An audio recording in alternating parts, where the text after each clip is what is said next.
Olá, seja muito bem-vindo, seja muito bem-vinda. O Tô no Meu Direito já está no ar e hoje nós vamos falar sobre um tema que já está batendo à nossa porta, as eleições de 2026. O que pode, o que não pode, no que se atentar. Para falar um pouco mais sobre este assunto, nós convidamos a advogada Paula Macedo, que já está aqui conosco no estúdio. Doutora, seja muito bem-vinda ao nosso programa. Muito obrigada pela oportunidade de falar sobre as eleições 2026.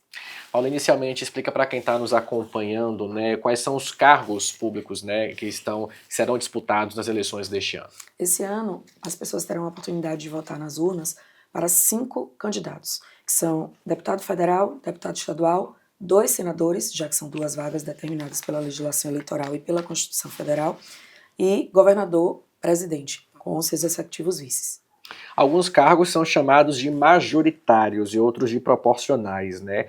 Quais são as diferenças na forma de votação, Paulo? Nós temos no Brasil o sistema eleitoral misto. O majoritário são para os cargos do Poder Executivo, que a gente engloba presidente, governador, prefeito, e os proporcionais são para os cargos do Poder Legislativo, São para os cargos do Poder Legislativo, que são para deputados federais, deputados estaduais e, na eleição que vai ter daqui a 2 anos, né, se encaixam os vereadores. É comum pessoas acabarem confundindo, às vezes, né, as atribuições de cada poder, tanto o executivo como o legislativo. Tem gente que cobra do presidente algo que deveria ser feito pelos deputados e vice-versa. Qual a diferença desses cargos, né, de presidente, de governador? O presidente ele tem a função de administrar o país, representar o Brasil internacionalmente e sancionar leis ou vetar leis, criar também leis. Já o governador, ele administra o Estado, ele fica responsável pela segurança pública, pela saúde, educação, entre outras funções, também pela Polícia Civil e Militar, falando ainda de segurança pública, e já os deputados estaduais e federais, bem como os senadores, eles cuidam mais da questão de legislação e fiscalização dos atos do poder público, né, dos atos administrativos e criação de leis que vão beneficiar a população de um modo geral. Já entrando agora na questão das regras, o que é considerada propaganda antecipada, quais são os cuidados e quando começa esse período, né, de propaganda eleitoral? A propaganda eleitoral antecipada, ela está elencada no artigo 36A da Lei das Eleições, que é a 9504 de 97, para quem quiser conferir.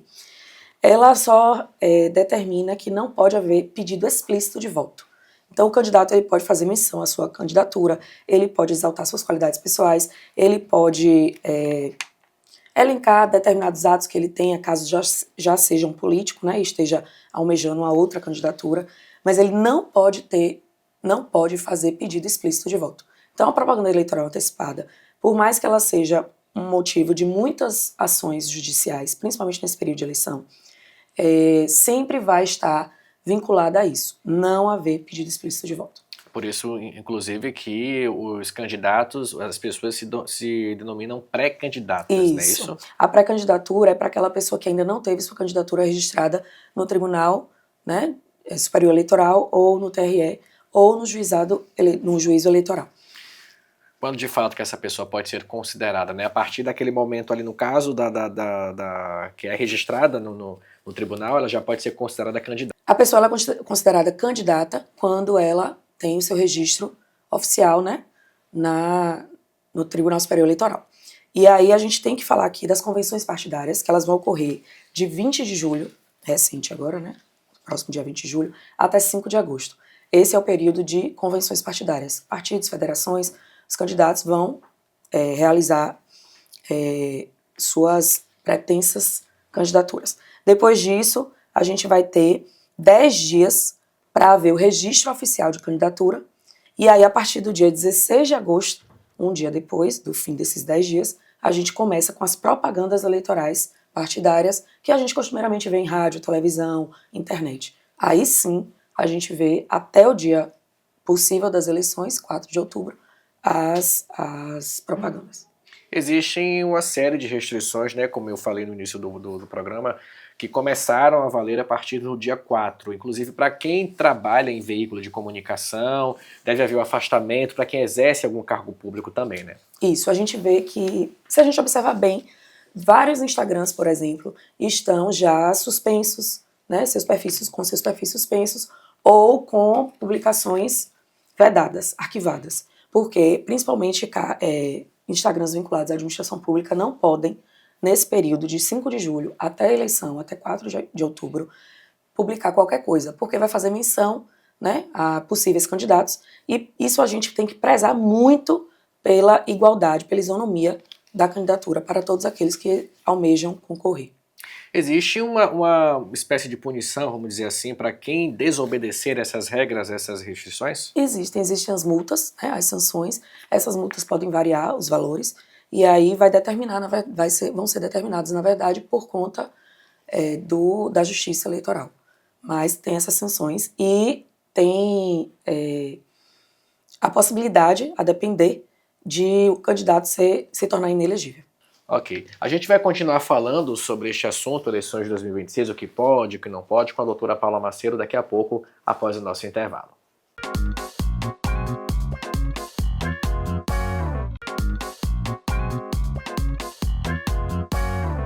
Estamos de volta com mais um episódio do Tô no Meu Direito para falar sobre eleições de 2026, o que pode, o que não pode. A doutora Paula Macedo está aqui conosco. Ainda sobre essas restrições, doutora, a questão de contratações que no poder público, legislativo, executivo, a gente chama de nomeações.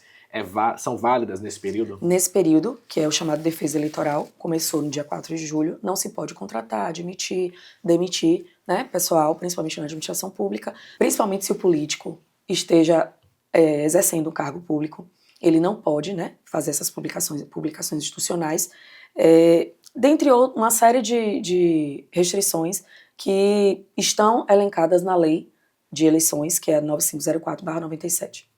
Redes sociais, né? As problema. famosas redes sociais que hoje são as principais, né, ferramentas de trabalho principalmente durante o período de campanha. O que é permitido e proibido nas redes sociais? Nas redes sociais, por exemplo, é possível fazer enquetes, desde que elas não sejam elencadas como enquetes, como uma forma de metodologia científica, de pesquisa eleitoral configurada, registrada.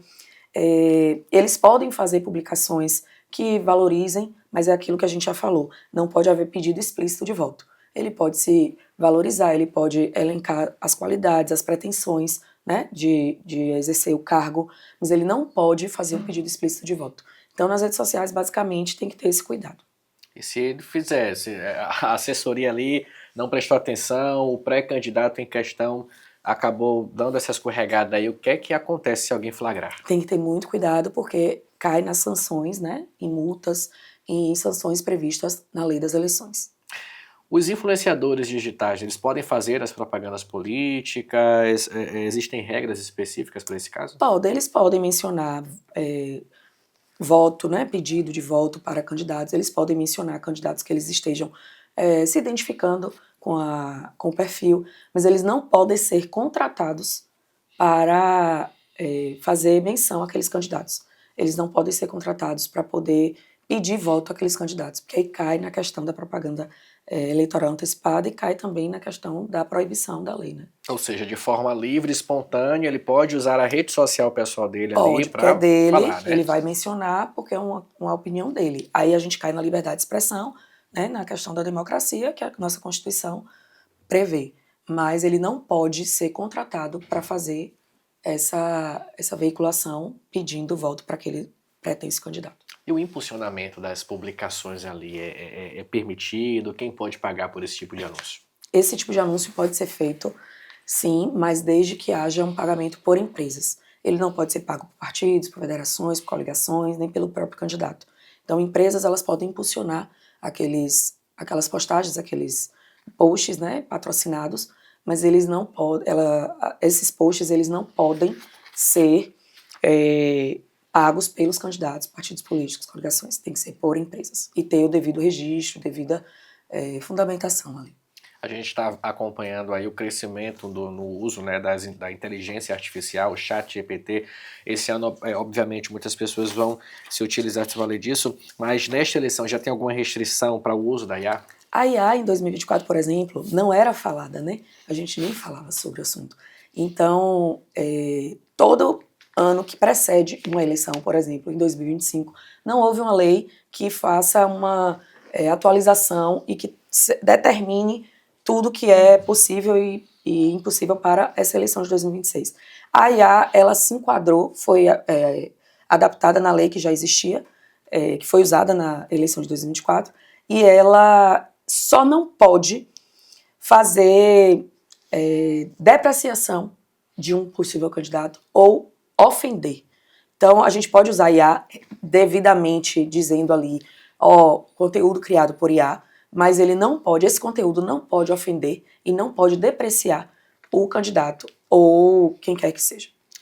O outdoor político, né, permitido, as placas e adesivos, quais são os limites estabelecidos, né, pela legislação, Paula? O outdoor, ele é vedado pela lei, ele é vedado para ser utilizado nas eleições no Brasil. Já as placas e adesivos podem ser utilizados, mas tem determinações, especificações. Por exemplo, até meio metro quadrado, num carro, numa janela. Tem que observar esses detalhes, né? Perforate, que a gente costuma ver em carros, tem a determinação ali, a metragem, para poder fazer esse uso. E não precisa de autorização da legislação municipal ou de qualquer outra lei. A gente tem visto, inclusive, também, eu particularmente falando, alguns pré-candidatos usando o outdoor para poder desejar feliz aniversário para eles mesmos, ou algum tipo de mensagem, final de ano e tal. Isso é permitido? Desde que a gente não perceba ou que não haja, né, a qualquer menção à candidatura ou que tenha algum símbolo, alguma coisa que deixe a entender, né, até uma mensagem subliminar que deixe a entender que seja de candidatura. Mas um desejo de feliz aniversário, feliz Dia das Mães, feliz qualquer coisa, não tem problema. Carros de som e mini trios, né, que inclusive gera muito incômodo, as pessoas reclamam bastante por conta do barulho, do volume alto. Eles podem ser utilizados nessas eleições? Podem, desde que obedeçam, por exemplo, questão de decibéis, né, porque incomoda muito realmente, desde que seja o suporte apenas sonoro. Trios não podem ser utilizados, que muita gente pensa que pode, mas não, só se for um suporte sonoro, como já falei, mas esses carros de som e esses mini trios podem comícios, passeatas, caminhadas, porém a gente precisa observar esse detalhe da questão de decibéis, da questão da circulação do trânsito, principalmente, que às vezes engarrafa muito, causa muitos transtornos. Então, observando esses detalhes que estão na lei, muito da lei, a lei é muito literal, então a gente precisa ter esse detalhe, esse cuidado. Observando isso, não há impasse. Showmício também há algum tempo já proibido, né? Exatamente, já proibido. Quais são as restrições, Paula, para inauguração de obras, divulgação de ações, né, pelo poder público neste período? Por exemplo, uma divulgação de que vai haver vacinação pelo governo estadual, já que tem candidatura a governador, não tem problema, porque a gente vai ter uma notícia ali falando que vai ter a vacinação. É algo que é benéfico para a população, então não há problema. Mas se essa vacinação já for mencionada como alguma ação do governador, do governo, do estado, né, atual, já causa uma vedação. Então a gente tem que ter um cuidado sobre de que forma vai haver. Divulgação de atos, divulgação de ações que beneficiam a população, não tem problema. O cuidado é como essa veiculação vai ser feita. Os servidores públicos podem participar de campanhas políticas ou existe algum tipo de limitação? Podem participar desde que seja fora do horário de trabalho, né, fora do horário de expediente, que eles observem suas funções, suas atuações perante aquele cargo público, mas eles têm que observar detalhes de não usar prédios públicos, de não usar e-mail institucional, não usar telefone, não usar nada que seja vinculado à administração pública. Fora isso, ele pode participar tranquilamente. Nesse período mesmo a gente acompanha a divulgação de muitas pesquisas eleitorais, né? O que é que uma empresa precisa fazer antes de divulgar um levantamento? As pesquisas, elas são regulamentadas pela lei das eleições, a 9504/97. Elas precisam ser registradas e aí precisa se informar quais são as metodologias, porque precisa dar transparência àquela pesquisa, é preciso informar dentro do prazo previsto pelo TSE, quem contratou a pesquisa, quem pagou por ela, o valor que foi contratado e informar o universo pesquisado, quantas pessoas foram ouvidas, né, dentro daquela pesquisa, a área geográfica abrangida, por exemplo, dentre outras coisas. Se divulgar uma pesquisa de forma irregular, há, claro, cai punições, nas sanções, né? Isso, cai nas sanções. Entendi. Enquete no Instagram, como você falou anteriormente, perguntando qual candidata a pessoa vai votar, pode ser configurada como pesquisa eleitoral irregular? Pode, gera multa, sanção, inclusive pode gerar até crime eleitoral, né? E pode ser solicitada a retirada da divulgação. Vamos passar agora para a parte do dia das eleições. Chegou o dia da eleição. O que é permitido ao eleitor e o que pode ser considerado crime eleitoral neste dia, Paula? Neste dia a gente vê muito os santinhos distribuídos, sujando Forrados, a cidade, né? É. Que gera até risco de queda, muitas coisas, mas no dia da eleição a pessoa pode manifestar o seu voto, desde que de forma individual e silenciosa. Ela pode usar bandeiras, broches, distintivos, adesivos, camisetas, mas de forma silenciosa. Tem que ter muito cuidado aqui para os mesários, eles não podem fazer uso de nada disso, porque ali eles estão, né, exercendo um papel político, né? Então eles não podem atuar de forma parcial, né? Tem que ser imparcial, exatamente. E não pode haver aglomeração de pessoas, não pode usar instrumentos que identifiquem partido, coligação, federação, que são coisas vedadas pela legislação eleitoral. Então a gente precisa observar isso. Também não é possível abordar, aliciar pessoas nas portas dos locais de votação, das escolas aqui em Feira, por exemplo, que a gente vê, né? Não pode haver essa abordagem, porque isso pode configurar crime eleitoral. Fazendo ali a tentativa de compra de voto, isso, boca de urna, né? Boca de urna. Isso, quais são as punições para isso? A gente pode ter diversas punições e vai depender do tipo de ação e da forma como a Justiça Eleitoral vai entender, a legislação eleitoral determina. Mas normalmente na legislação eleitoral a gente vê muito multas, sanções e configuração de crimes eleitorais, que aí a gente vai ver uma série de opções, né? Que aí vai ver o caso em concreto para encaixar naquela situação. Paula, para a gente finalizar, o eleitor ou o candidato, ele pode ou não ser preso no dia da eleição? Há uma regra que define que 5 dias antes e até as 48 horas depois das eleições ninguém pode ser preso, exceto flagrante delito e sentença criminal condenatória por crime inafiançável. Então são essas duas restrições.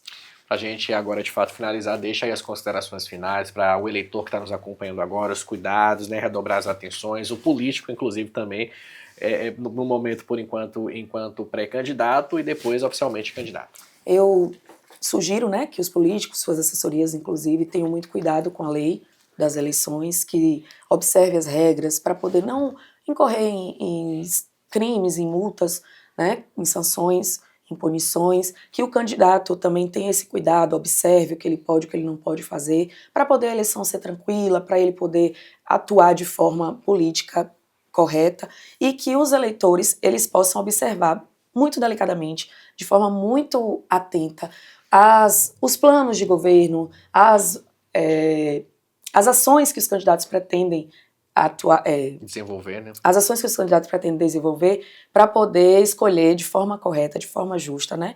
Porque isso recai para todos nós. Um voto que a gente dá ali na urna, naquele momento, vai recair sobre toda a população. Então a gente tem que ter muito cuidado na hora de escolher, e isso de forma imparcial. A gente não está falando de política como partido político, como opiniões, mas de forma democrática. Ok, doutora Paula Macedo, muito obrigado pelos esclarecimentos e até uma próxima oportunidade. O Tô no Meu Direito fica por aqui, lembrando que você pode conferir as nossas reportagens, os nossos episódios através do nosso canal no YouTube, TV Feira 2.1. Até a próxima semana.